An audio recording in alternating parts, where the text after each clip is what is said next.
Welcome back, everyone. Today is Come on, let's get a Pellet little closer to Stove. the TV. Okay. A little closer to the TV. Today is Pellet Stove Review Day. My name is Briggs. Review Day! It's my dad's favorite day. Anyway, yes, Review Day. My name's Briggs. This is my dad, Brett. 200 Miles Pellet Stoves, bringing you all another Pellet Stove review on the Pelpro PP130. Now, this pellet stove has been pretty popular pellet stove throughout the years for a multitude of reasons, and well, my dad is going to take you guys on that journey of why. Yeah, we always like doing this. So, when you buy this, you can buy it online, you can buy it in some of the stores. I get it. But, Briggs and I, we like to do a 360 view of the whole stove, all the components, so you can see what you are actually purchasing. And at the end, we'll just kind of give some final comments on this particular Pelpro stove. So take a moment, as always, help us build the channel. We're helping you. Like, or I guess thumbs up. I think it's a thumbs. I was going to count down. Is it a thumbs up thing? It's like, share, subscribe. And the biggest one is subscribe, because we want to be here for you, your friends, and your family, and do our very best to help you save some money in the long run. So follow along with us. We're going to do a review on the Pelpro PP130. All right, let's get to it. And welcome back. Here it is, the Pelpro PP130. So for starters, these are some of the things that most people are most concerned about. So I'll say it. So the hopper, that's where you put the pellets in. So the capacity is very close to 130 pounds of pellets, which is pretty good. And the other thing is BTUs. Now, there may be some variances on the website or the interweb or whatever you call it, up to 50,000 BTUs. And so then they say that it heats up to 2,500 square feet. But again, the placement of the stove in your home is a big thing. What areas do you want to heat? Do you have high ceilings? Things like that. So basically, up to 2,500 square feet, it's a good heater, but you don't want to overwork this one or any other one. So take your time, put it in the comments, send us something. If you need some assistance, we'll do our best to help you. So it is EPA certified, and yes, you can put this in a manufacturer's home as well. So that's another key thing. And the last thing, oh my gosh, how much does this thing cost? Well, this is August of 2024. Average retail is $12.99. Are there other options out there? Yep. Well, that's for you to decide. So let's kind of go through this. So I'm going to move over here. Come along now. So this here, obviously, this door handle is okay. It's plastic. I get it. Some are wood. That's okay too. But when you open up this door, this is the burn area here. So one of the things, if you buy this stove, I would buy an extra door handle, because the door handle has been an issue in the past where it would break here and you'd have to get another door handle. So yeah, there's a 1-year warranty on it, I get it, but the thing is, do you have a week to wait for one of these door handles to come in the mail? You may not. So this is one thing I would really kind of key in on. I do like the door seal. I do like the large viewing window. It's really nice. Pretty simple inside. I mean, there's no ash pan. So a lot of times there's ash pans here on some stoves. This one there's not. So basically in here, left and right, you're just going to vacuum, obviously, when the stove is cold. This is the burn pot here. So when you lift this out, this burn pot, I'm going to set it right down here, Briggs. It's a 2-piecer. So basically it comes out like this. So you clean this. And you want to make sure that all these air holes here are always clear, because that's where the airflow comes through and accelerates your flame. So anyway, when you put this thing back together, these tabs go into these tabs, and it's a 2-piecer. Do I love it? No, but does it work pretty well? Yeah. So anyway, you're going to put this back in, but before I do, right here, where my finger is, that is your automatic igniter. So that actually will start your fire. I could get into more tech, but it is what it is. It will start your fire automatically. So this is like a little mini furnace. So I'm going to put this burn pot back in. And that's pretty much it right there. So I'm going to close this door.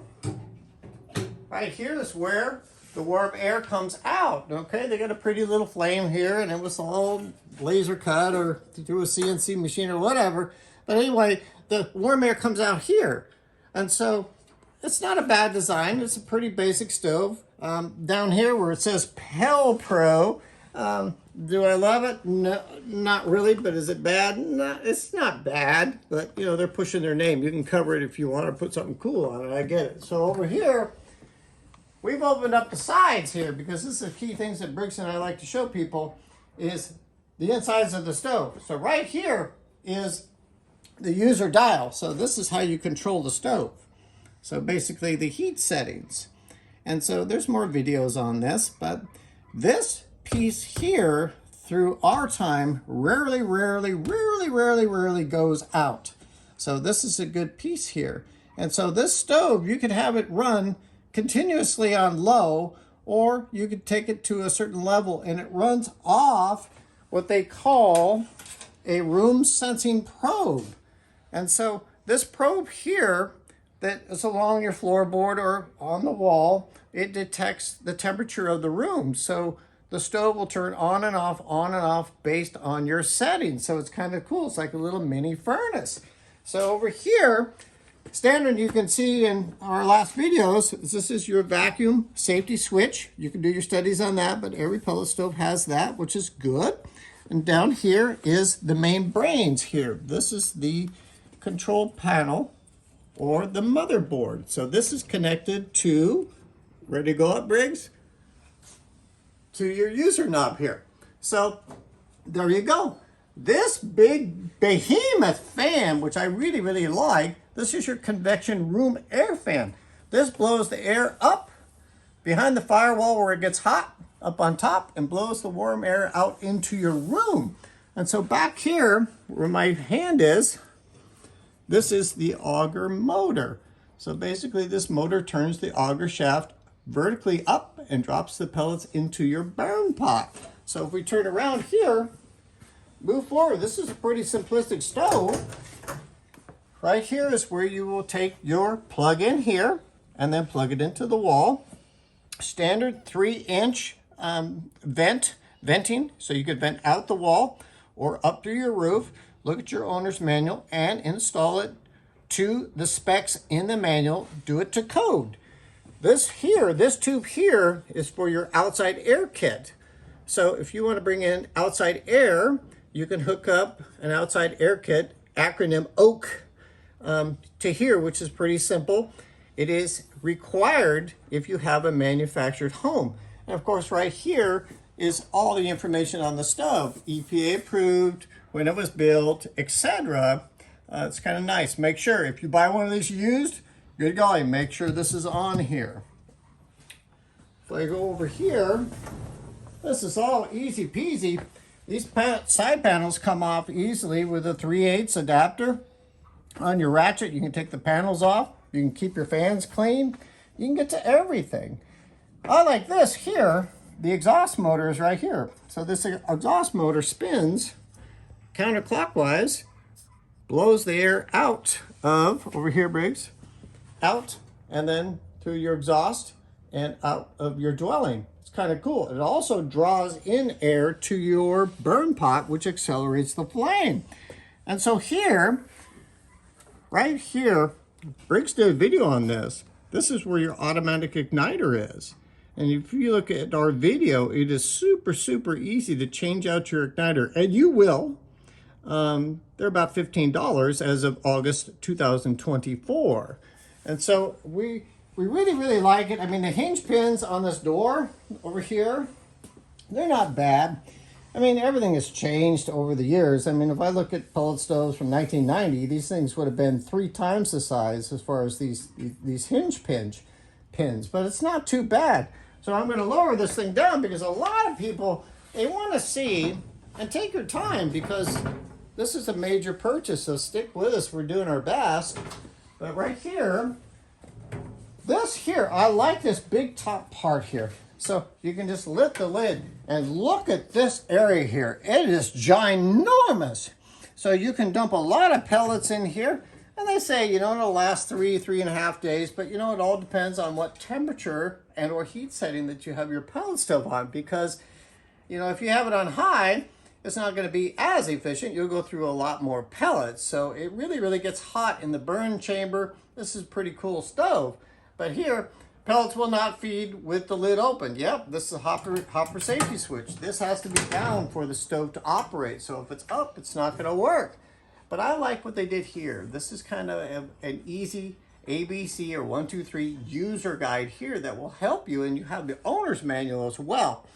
Not a bad stove overall, but those are the key things. You know, these pellet stoves have become pretty simplistic, and I would put them in the DIY category, because with the YouTube videos and the owner's manuals and how these stoves have been engineered, most homeowners can maintain and fix or repair their stoves in the future. So hang with us, I got a few more things to say. Okay, friends, welcome back. So this is the user control module here. So if it's on low or if it's on all the way high, which you wouldn't want to do, but I have to explain it. This light here will be kind of an amber light. And so low or high amber light. But if you have it in between based on the temperature that works with the temperature sensing probe, you will have a green light going on there. And so it's pretty simplistic. And so, but if you see a red light show up here, that is a fault or a warning light stating that there may be an issue with the stove. And then you can refer to your stove manual troubleshooting or YouTube videos, or you can send us a comment. We'll do our best to get back to you and help you. So right down here where this blue dial is here, this will basically, it's a potentiometer per se. It will increase or decrease the amount of pellets that are dropping on each heat setting. So once you get it to a certain level to where it's comfortable, set it and forget it. You don't have to turn this every day. Fine tune it, set it, and forget it. And from there, it's a pretty easy stove to operate.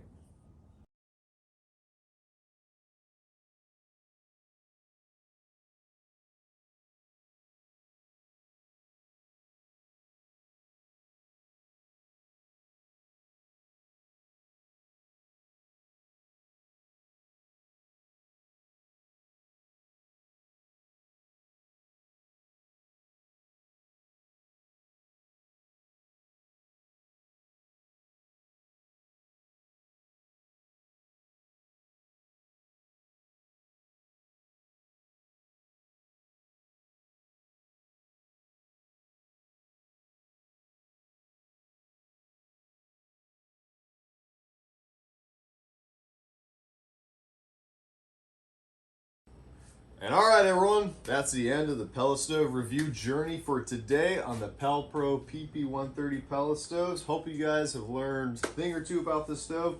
Hopefully, you know, you found out if this is the right stove for you. And if it is, great. If it's not, hey, that's okay. There's a multitude of other stoves, and you know what? That's one of our main points when we do these videos is we want to find the right stove for you guys. So, with that said, you did a great job today, Dad. I think so.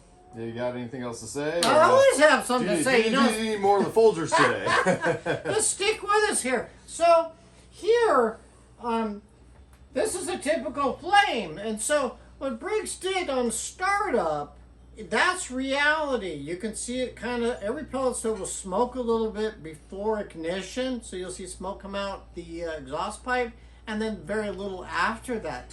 But this stove, it's a good stove. It's a budget stove. It's not bad. It just starts a little slow, in my opinion. And then after a while, obviously you'll get your flame up like this. And so that's one of the things that it's just a slow starter. And like we've said in our other videos, when we showed you some cleaning techniques on the PP130, and the convection room air fan just came on, so I can feel warm air here.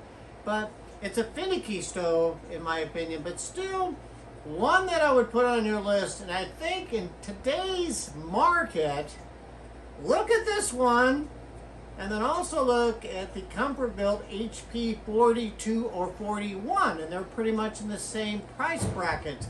And then so just kind of do some comparisons and figure out which stove is right for you, your friends, and your family. Take your time. This is a major purchase, and we want to make sure that you are happy. So thanks for tuning in, and we'll see you on the next video. Thank you. Sounds good. Thanks, guys.